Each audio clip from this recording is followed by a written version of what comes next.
Bonjour à toutes et bonjour à tous, chers amis. C'est de l'Ordre des médecins de France que je désire vous parler.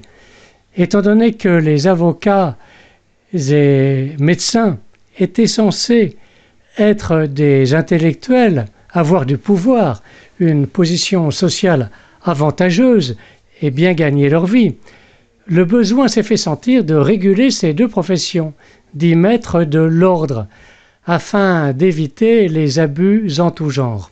Le principe d'un ordre professionnel est donc celui d'une institution qui rassemble tous les membres d'une profession et se dote de règles obligatoires. Comme en toute chose, si l'on éprouve le besoin de règles, c'est parce qu'il y a eu des abus. C'est le principe général. De l'abus naît le besoin de règles. Les ordres professionnels affirment leur indépendance vis-à-vis de la justice. De ce fait, ils ont leur propre juridiction. Ah ah ah! J'ai quelques amis avocats et j'ai cru comprendre que le fonctionnement de leur ordre était bien plus serein que le nôtre. Ah! Maintenant, qu'en est-il de l'ordre des médecins? Contrairement à une idée reçue ayant beaucoup de succès, l'ordre des médecins n'a pas été créé sous le gouvernement de Vichy. C'est faux. Quoique le fait de rectifier cela ne permette pas de redorer le blason de l'ordre actuel des médecins de France. Le gouvernement de Vichy a bel et bien créé une instance, mais il s'est agi du Conseil supérieur des médecins, institué par la loi du 7 octobre 1940. Cette institution va pratiquer une odieuse discrimination vis-à-vis des Juifs et autres personnes harcelées et persécutées par les nazis. Puis ce Conseil supérieur des médecins est dissous par une ordonnance du gouvernement provisoire de la République française à Alger, présidée par le général de Gaulle, le 18 octobre 1943. Et 2 ans plus tard, le 24 septembre 1945, l'Ordre des médecins est finalement institué par une ordonnance du général de Gaulle, signée par M. François Billiou, ministre communiste de la Santé. C'est donc cette ordonnance de 1945 qui constitue le fondement juridique de l'Ordre des médecins. Le principe de l'Ordre des médecins est le même que celui des avocats, qui l'a précédé. On appelle ordre la collectivité constituée de tous les médecins qui y sont inscrits. Il faut obligatoirement être inscrit au tableau de l'ordre pour avoir le droit d'exercer la médecine en France ou dans un autre pays membre de l'Union européenne. Un médecin non inscrit qui exercerait néanmoins la médecine en France serait passible de poursuites pénales et d'une lourde peine. Mais l'ordre n'existe en pratique que par ses instances. On distingue le Conseil national de l'ordre qui siège à Paris, 4 rue Léon Jost, dans le 17e arrondissement. C'est un bel immeuble moderne avec une façade plutôt luxueuse. Et dans chaque département se trouve un conseil départemental. Le siège du conseil départemental du Bas-Rhin, que je connais bien, se situe dans une jolie villa dans un quartier sud de Strasbourg. Les conseils de l'ordre, départementaux et nationaux, peuvent écrire aux médecins, les convoquer, leur demander des pièces justificatives, mais ils ne prononcent pas de sanctions. Les sanctions sont l'apanage des juridictions ordinales, qui sont appelées chambres disciplinaires de l'ordre. Il existe une chambre disciplinaire de première instance par région et une chambre disciplinaire nationale de deuxième instance qui se trouve à Paris. Ces différentes instances de l'ordre des médecins, conseils et chambres disciplinaires sont chargées, je cite, du respect des principes de moralité, probité et dévouement indispensables à l'exercice de la médecine et du respect des règles inscrites dans le Code de déontologie médicale. Ainsi, l'Ordre des médecins, comme les autres ordres professionnels, est indépendant du système judiciaire, puisqu'il a ses propres juridictions. son corpus juridique est le code de déontologie médicale, et non pas le fameux serment d'Hippocrate qui n'a pas de valeur juridique opposable. La déontologie est l'ensemble des règles et des devoirs qui régissent une profession. C'est très vaste. C'est ce code de déontologie médicale qui permet aux chambres disciplinaires de l'ordre des médecins d'apprécier et de juger, voire condamner, la dérogation d'un médecin à ses obligations professionnelles. La déontologie médicale concerne aussi bien la relation de soins qui s'établit entre un médecin et un patient que les relations qui s'effectuent entre médecins. Le code de déontologie médicale comporte pas moins de 112 articles, numérotés de R 4127-1 à -112. Il est divisé en 5 parties inégales. Les devoirs généraux des médecins, les devoirs envers les patients, les rapports des médecins entre eux et avec les membres des autres professions de santé, les règles pratiques concernant l'exercice de la profession et quelques dispositions diverses. Dans la deuxième partie, qui est nettement la plus importante, concernant les devoirs envers les patients, 2 articles occupent une place tout à fait cruciale. L'article 39 stipule que les médecins ne peuvent proposer aux malades ou à leur entourage, comme salutaire ou sans danger, un remède ou un procédé illusoire ou insuffisamment éprouvé. Or, on l'a vu avec la Covid, cela laisse une place énorme à l'interprétation et au jugement. Cet article ajoute que toute pratique de charlatanisme est interdite. Actuellement, l'ordre des médecins a souvent tendance à abuser du terme charlatan pour qualifier un médecin qui prescrit ou administre un traitement qui n'aurait pas fait toute la preuve de son efficacité. Avec la Covid, cette notion de preuve a été largement bousculée, malmenée et même travestie. L'article 40, quant à lui, stipule que le médecin doit s'interdire, dans les investigations et interventions qu'il pratique, comme dans les thérapeutiques qu'il prescrit, de faire courir au patient un risque injustifié. Cela laisse encore beaucoup de place à l'interprétation. Lorsqu'il y a présomption de dérogation à l'un de ces 2 articles, 39 et 40, cela demande une expertise. Et c'est là que le bas blesse. Car les membres des conseils et des chambres disciplinaires n'ont aucune expertise. Vraiment aucune expertise. Et ils sont les premiers à le reconnaître. Ont-ils été élus?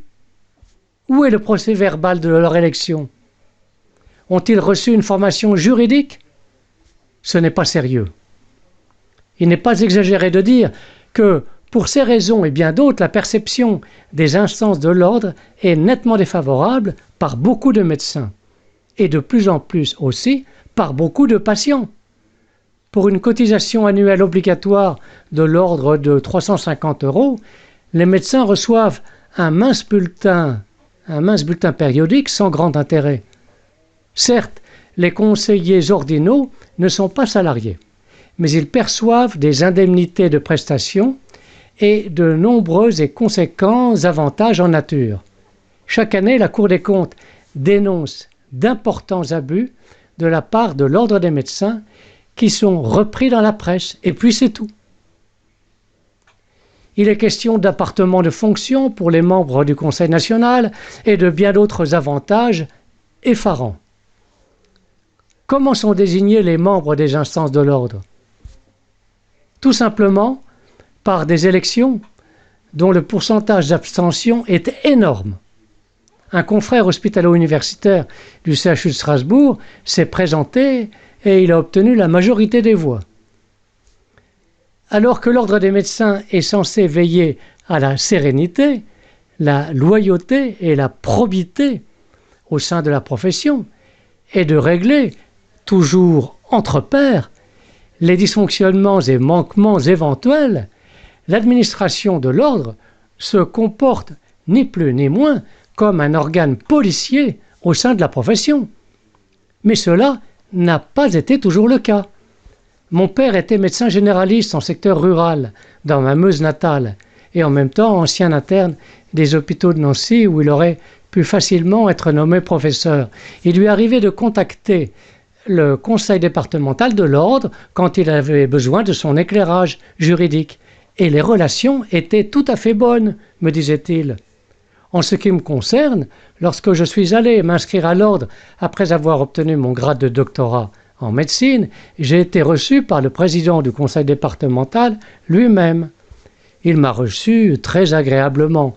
Aujourd'hui, vous savez à peine qui vous reçoit. Mais ce n'est pas souvent le président. Donc, lorsque j'étais allé m'inscrire, le président, qui me connaissait bien, m'avait mis en garde ainsi. Vous ne devriez pas rencontrer de difficultés avec vos patients. S'il vous arrive des ennuis professionnels, cela viendra toujours de vos confrères. Et il ne croyait pas si bien dire, car je n'ai jamais eu de difficultés avec mes patients. Au contraire, les relations de soins étaient tout à fait bonnes et agréables. Je suis un médecin proche de ces patients. Je les interroge, je les écoute, je les examine, je les respecte, je fais de mon mieux.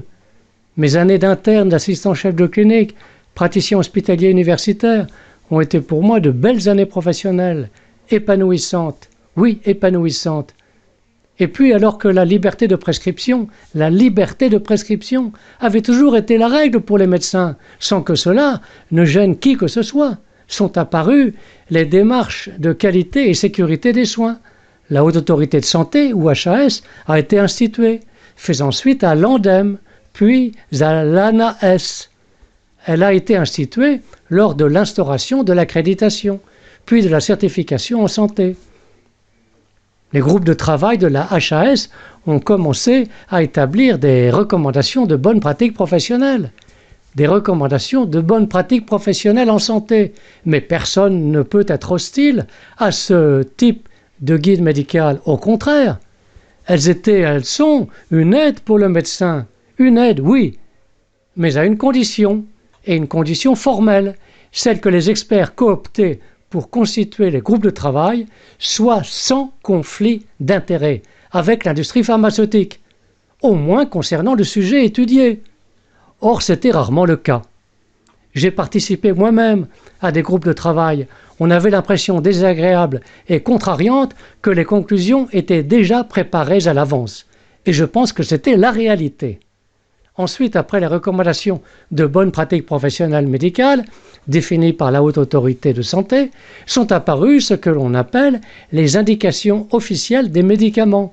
De quoi s'agit-il? En médecine, on appelle indications thérapeutiques les maladies ou les situations pathologiques pour lesquelles un médicament donné est recommandé, requis ou encore indiqué. On peut soit raisonner en partant de la maladie ou situation pathologique, soit raisonner en partant du médicament. Les indications thérapeutiques officielles d'un médicament sont désignées dans le jargon médical par l'expression indication AMM, autorisation de mise sur le marché. Les indications thérapeutiques pour beaucoup de médicaments, antibiotiques ou autres, sont souvent étroites. Le maximum d'étroitesse est rencontré quand un médicament ne peut être utilisé que dans une seule situation. Maintenant, je voudrais vous expliquer comment sont définies les indications thérapeutiques officielles des médicaments et comment sont arrêtés leurs prix de vente. C'est bon à savoir. Lorsqu'un laboratoire pharmaceutique soumet à la commission d'autorisation de mise sur le marché, ou AMM, un nouveau médicament ou un ancien médicament repositionné, une véritable négociation s'engage et ce n'est pas, loin de là, très cartésien. Lorsque la négociation a abouti, le nouveau médicament est assorti d'indications thérapeutiques officielles, dites indications AMM. Depuis la mise en place et le durcissement de ces indications thérapeutiques officielles, la liberté de prescription des médecins n'a fait que se réduire comme une peau de chagrin. On en est arrivé à un système de santé entièrement contrôlé. Mais contrôlé par qui? Contrôlé par les laboratoires pharmaceutiques qui ont infiltré tout le système de santé. Je veux dire que le principe général de l'encadrement des prescriptions n'est pas condamnable en soi, certainement pas. Mais ce qui est préjudiciable est qu'il ne soit pas suffisamment rationnel et pas suffisamment neutre. Il est contrôlé par l'industrie pharmaceutique qui sait utiliser à son avantage la corruptibilité, je dis bien la corruptibilité des décideurs.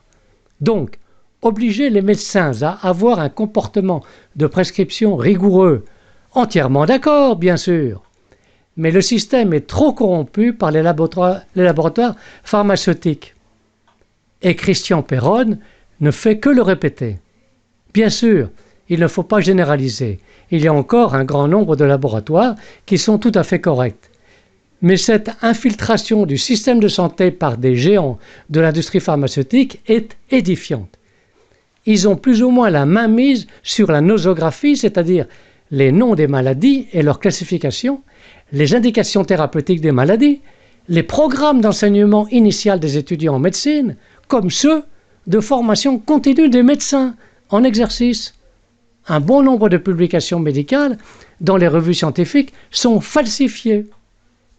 On l'a vu avec la Covid. Nous ne sommes donc plus dans les conditions d'une médecine objective, rationnelle et fondée sur de véritables preuves. Non. Pour les médecins, l'exercice professionnel est devenu vraiment difficile.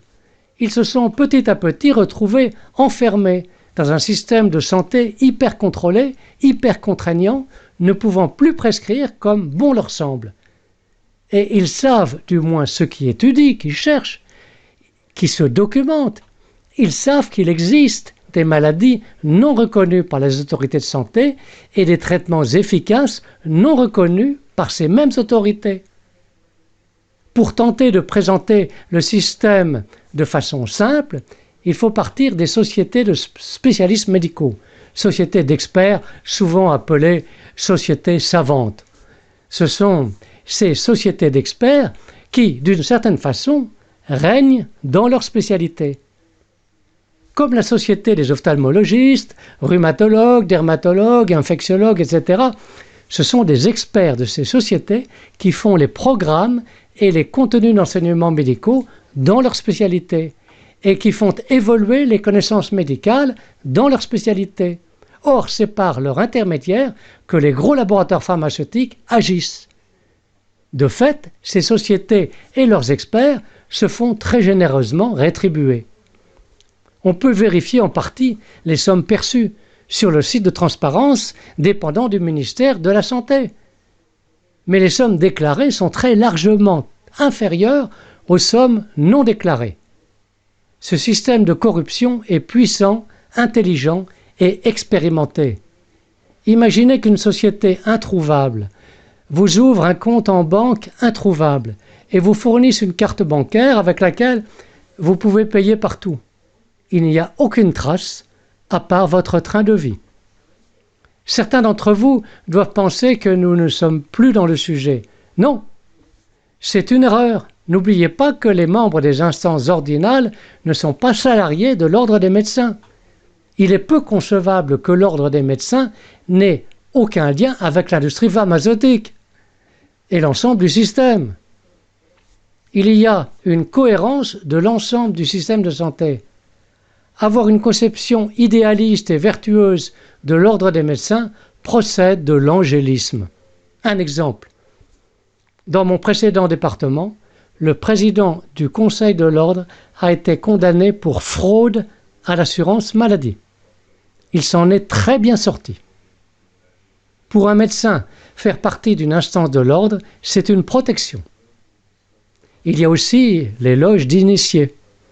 Mais le médecin qui n'appartient à aucun réseau et s'évertue à bien soigner ses patients, ce médecin-là est vulnérable.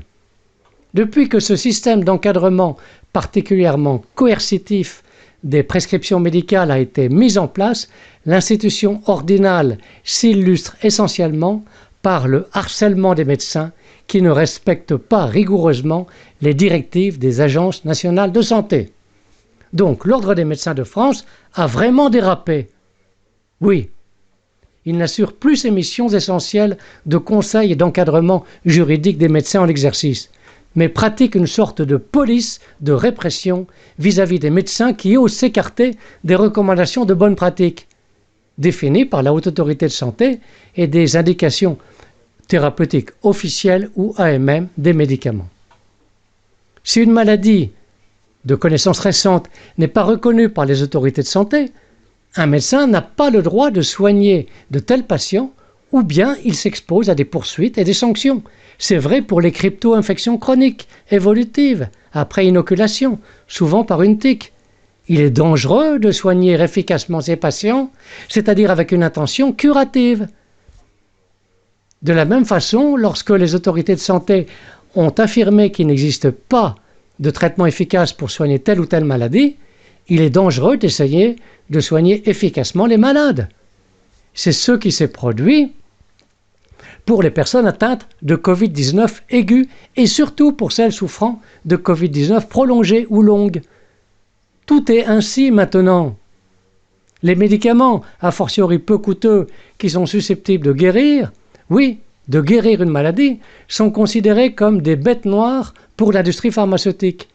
Pour l'industrie pharmaceutique, un médicament idéal est un produit cher qui améliore le patient, mais sans jamais le guérir, car un patient guéri est un client perdu.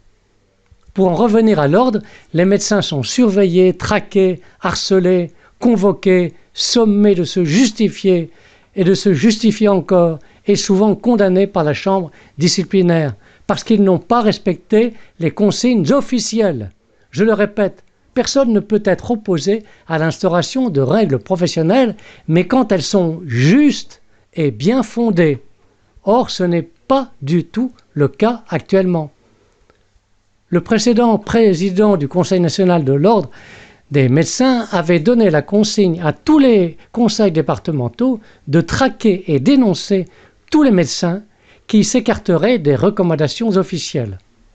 Alors, lorsqu'un médecin est dénoncé, repéré, identifié comme un déviant, il est dans un premier temps convoqué par le conseil départemental de son lieu d'exercice, puis, s'il n'a pas réussi à convaincre les conseillers départementaux, il est traduit devant la chambre disciplinaire.